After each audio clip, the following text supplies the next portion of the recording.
And you can almost miss the history here. Port Republic, New Jersey boasts a rich history and deeply entwined in a strategic location located on the Mullica River and Nacote Creek, originally known as Wrangleboro. Its story spans from the early Native Americans that colonized the settlement and its important role in the American Revolutionary War and its development for thriving ports and industrial centers.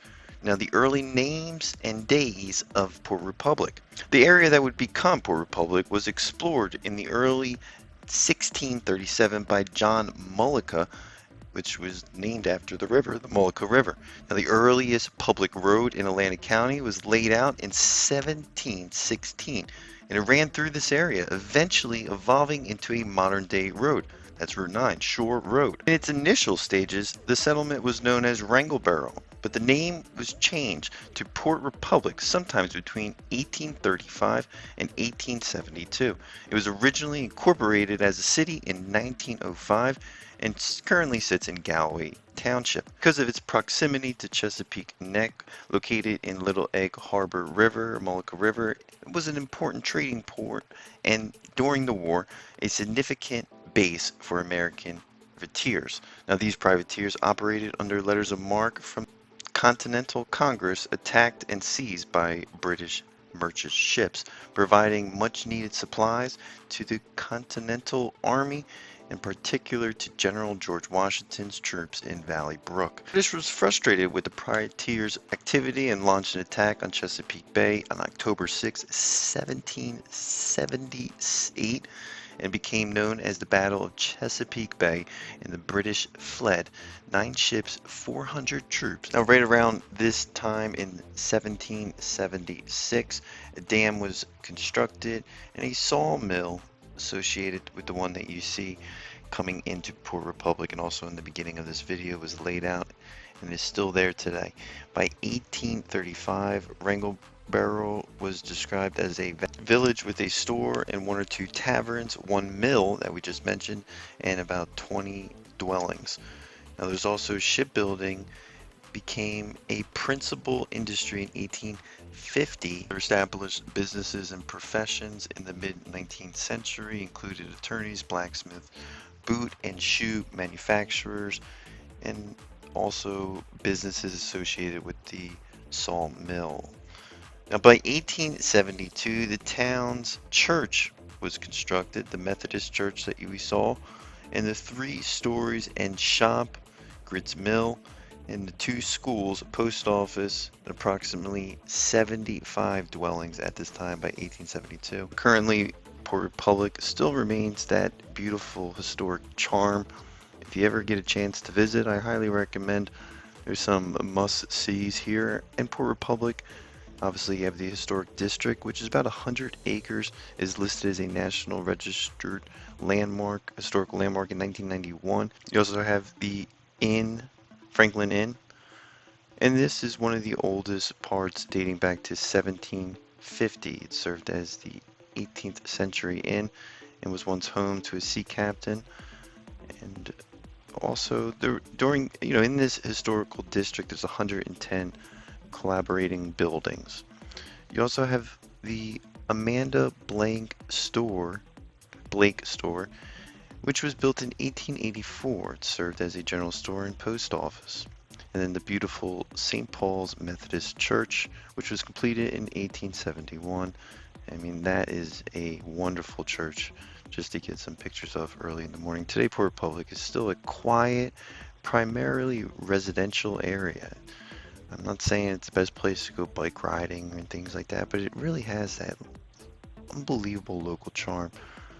And it also has Stockton University's Coastal Research Center, which operates near Port Republic. I don't think it's officially in Port Republic. The town continues to serve as a valuable asset to the community of Galloway and the state of New Jersey, learning and growing. But you could see, more importantly, this is a hidden gem. You're going out here, getting some fishing. Maybe you want to... It's brackish, so it's not fresh. It's not... There's definitely some parts here in Port Republic that are fresh. There's a lot of lakes throughout Port Republic, But you can see right off the bat, that is brackish water in front of you. Parking's pretty simple. You can get in there even on a day where there's a festival. I don't think the parking is going to be too intimidating. I think navigating the streets are a little bit harder than maybe, a 20th century city because they're smaller. They're noticeably smaller here. And more importantly, they got some beautiful views. You can see the church there. There's a basketball court and tennis. Well, no, they got rid of the tennis courts actually. So they used to have tennis courts there. There's also the police station that's there. It's one of the state troopers police stations. That used to be a school from my understanding, or at least a government building. And this is an interesting part that you can just walk right by. There's a lot of history here because some of these gravestones are in the 1700s. And it's something you really don't see often if you were traveling from the west, or maybe even from, it's not something that you're going to run into, but it's just a pretty cool spot here with the shade, the sun coming through on the gravestones, and it gets a lot of representation of people coming in and giving flags. So it would be pretty cool if you ever come out here, drop a flag. You can pay your respects, and it has some cool history names. Kind of tie into the towns that we're seeing today, the Leeds. But yeah, it's a really cool, amazing piece of history. Port Public still gets continued to be named a top residential city to move to, and I can see why. In regards to property taxes, we're not going to dedicate anything on that in this video. Once you get out there, once you enjoy Port Republic, if you can, smash that like button. Go down there. Let us know what you think in the comment section. Did you grow up in Port Republic? Are you from Port Republic? You got friends in Port Republic? I liked Port Republic. It's a place that holds its value, even if you did buy some property out there. And I don't think you're going to be disappointed at all. Let us know down in the comment section your thoughts of Port Republic, and more importantly, get out there and enjoy some of the weather on a nice day in Port Republic, especially in the summertime. This was a vibrant Sunday, and there was really not that many people there, so it is a slice of heaven here. And there's a lot of pieces of history just spread throughout the actual park that you're seeing here. In regards to bike riding on the roads, they're tight. I wouldn't recommend it. I really wouldn't. But it's a really cool charm to it. This road here in Port Republic is too tight to even bike ride on, but I wanted to show some of the houses and the surrounding area as you come in. It can become a little bit confusing, and they were building that bridge for, geez, like 10 years.